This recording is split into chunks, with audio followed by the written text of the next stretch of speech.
So, hello, welcome to the LawyerFair Daily Podcast. My name is Andrew Weaver, and today we have a great guest. I'm really interested in the journey of this guest because we have a real, proper, authentic entrepreneur. And not only that, but a chap who landed in England about 14, 15 years ago and has created a brilliant track record of entrepreneurship. So, welcome, Rafael dos Santos. Thank you. Thank you for inviting me. Not at all. Perhaps I should say Benvindo. Is that correct? Bem-vindo. Very good. Yes. Benvindo, thank you very much. Now, Rafael, we had a brief chat before we did the podcast.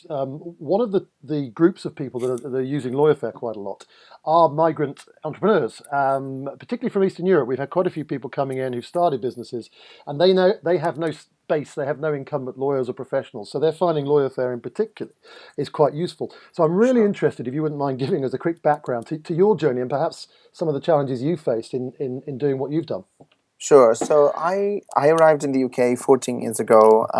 I came to study English, so I came as a student. Opportunity came up, and then I started my property business in 2003. I was basically subletting property, so I was renting on long leases and then dividing the house into rooms and then renting room by room for migrants moving to London.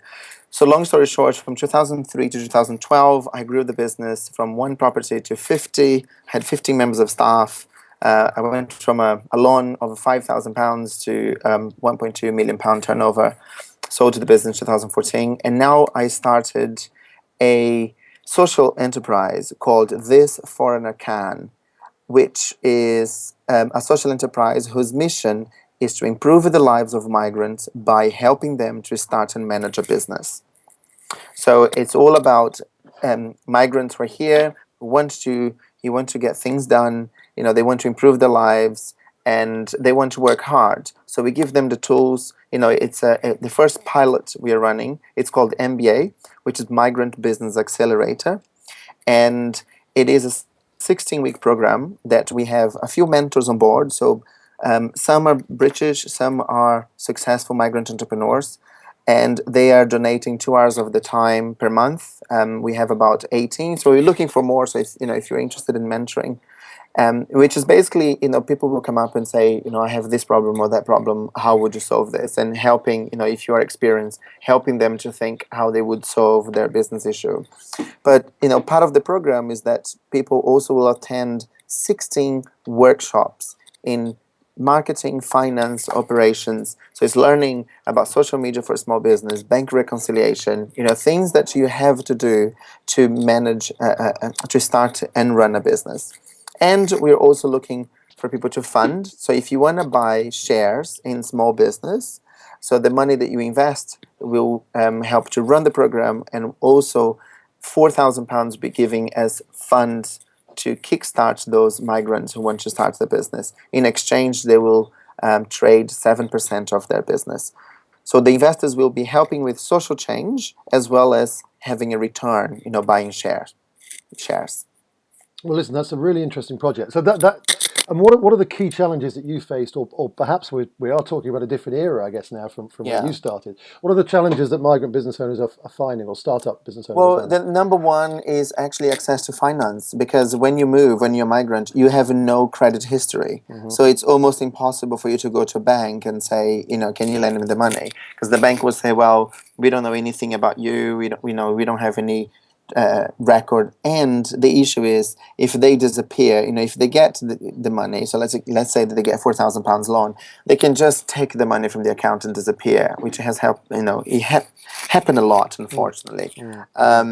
So access to finance is a huge issue.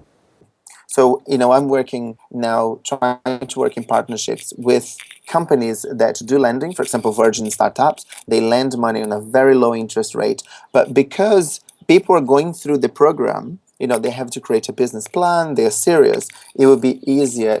We can't guarantee that they will be able to get the money, but at least through, Virgin can see that it's a serious program, people are serious about launching their business, so it will help with that. So this, I think funding is number one. Two is knowledge and network. So that's why we are doing mentoring. It's not just about the knowledge that the mentors will share, but also the network. You never know. You can speak to me, and I know James Caan or I know Richard Branson. So I have people in my network that will say, "Well, I can't help you with this, but I can send you an email, introduce you to someone that I know." So it's that as well. When you just arrive in the country, it's not just about not having friends. You have no network. There is no reference. There is nothing about you or your business. So it becomes twice as hard to build your business when you're a migrant. No, it's really interesting stuff. Is it sector? Are there any particular sectors that the accelerator specializes in? No, we are going. It's always small business, so different from most accelerators, if not all. It's all about tech. They want high growth. Yep. They want Yep. companies that are going to scale 300% in a year. Yeah. That kind of thing. Yeah. I'm being much more realistic.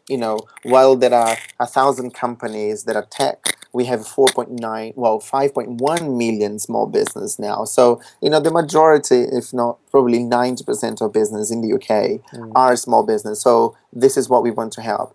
We have people, we have our first event at Google campus on the 15th of June. We had 110 migrants who want to launch their business. And we have all sorts. There were, marketing agency, people selling cakes, people selling pizza, people doing decoration for parties. So name it, hairdresser, makeup artist. So there is a whole range. But if you think, a small business is pretty much the same. You always have someone who needs to create the product, the salesperson, and you need the client. So it's pretty much putting together, that formula. And yes, and getting everyone together. And during our events, people also network. So tell me this: were all those beardy techies at Google Campus, were they comfortable with real businesses coming into the tech zone? Sorry, say it again. I'm being cheeky. I said, were all those techies at Google Campus? These real businesses were coming into the tech zone. Were they comfortable about real businesses? Make real money. No, that's really interesting. As I mentioned to you, we get a lot of we need to actually talk offline, I suspect, here, Rafael, because I think there's some crossover. Sure. So, and in terms, this is a rather possibly a flippant question, but I wonder whether there's any stats on whether migrant startups have a better chance or are likely to be more successful because of the type of people that start them up. Yeah, well, funnily enough, I know you are British, so I don't like slagging off British people. Half Scottish, half English. So my husband is English, so I know English people are hardworking. But because of the situation, there is stats now from the Centre for Entrepreneurs that says migrants are twice as likely to start their business compared to British people. But it's not because we are more entrepreneurial. It's simply because we do not have access to the funds and to the resources that British people have. We sometimes we don't know how to apply for benefits. And not everyone wants to apply for benefits. They want to have real money. They don't want to earn £60 a week. So that is the difference. One of the differences there. It's not because we are more entrepreneurial. We are forced to be if we want to have more money. Which was the case with me. I had to start my business because no one gave me the job that I wanted. I've always wanted to work in marketing, but nobody wanted to give me the job. So I started the business. Yeah. No, my wife is Spanish and she's got a great job now, but it took a while. And the challenges she faced were, cultural and language, etc., which I'm sure every migrant faces in a similar position. Listen, Rafael, you've been a star. Thank you so much for talking so openly about all of this and with so much detail. Now, just to I'd like also to refer people to your website because rafaeldossantos.com is just a great website. I'm looking at it now. Rafael has written a book. He's organized an international conference. There's so much on there. If you want to look at how to create a personal branding website, I would actually suggest that you look at Rafael's website. But, thanks so much. If you're a migrant business owner, or even if you're not, how should anybody get in touch with you or get in touch with the accelerator? Okay, so we have a website called thisforeignercan.com. Okay, because I want to play with the word, because the word foreigner there, people think it is negative, you're a foreigner. So I want to prove that foreigners can be positive and they can add to the economy. So that's why it's called This Foreigner Can. And it's this because it's individual. Every single one of us, has added or will add to the economy, especially if they work with us. Yeah. So thisforeignercan.com. Yeah, I like the title very much. Rafael, thank you so much for joining us. No problem. Thank you. All the best. Good luck. That was the LawyerFair Daily Podcast. Thank you for listening, and we'll speak to you next time.